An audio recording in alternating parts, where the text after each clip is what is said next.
Hi, Bill Caskey here. We are doing our Q&A today, and I've got a question from the audience. And by the way, you can go to caskey1.com/blog and put in your question. We try to answer them on these Q&A sessions. So here's what we have today.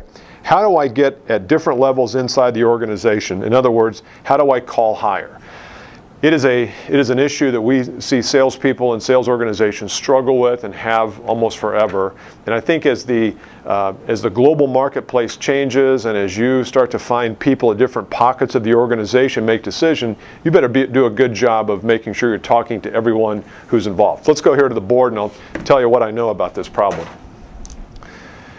You know, if you want different results, you have to change how you act. And if you want to change how you act for a long period of time, you really have to change how you think.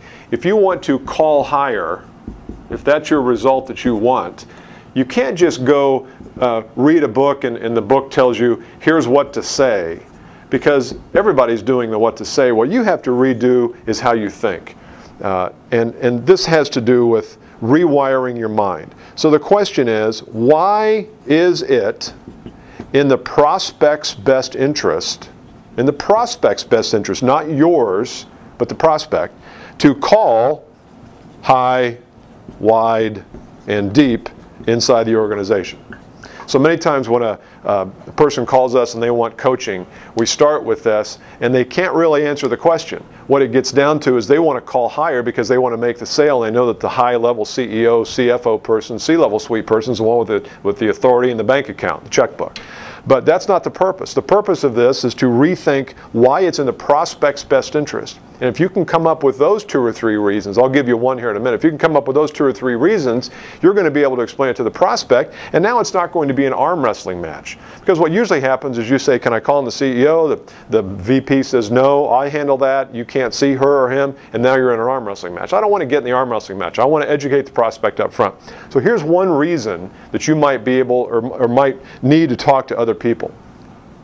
You as a salesperson bring value to this process that you're in. You're not just there to sell them something, I hope.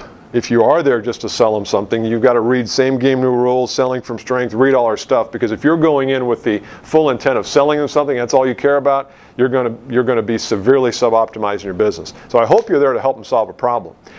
What you're there to do as a sales professional is to bring value in the sales process. The way you bring value in the sales process is you become a connector. You connect the first level contact, the person that first invites you in, with the CEO, with the CFO, with any functional managers, and you operate in the center of this. You become the orchestrator of this process.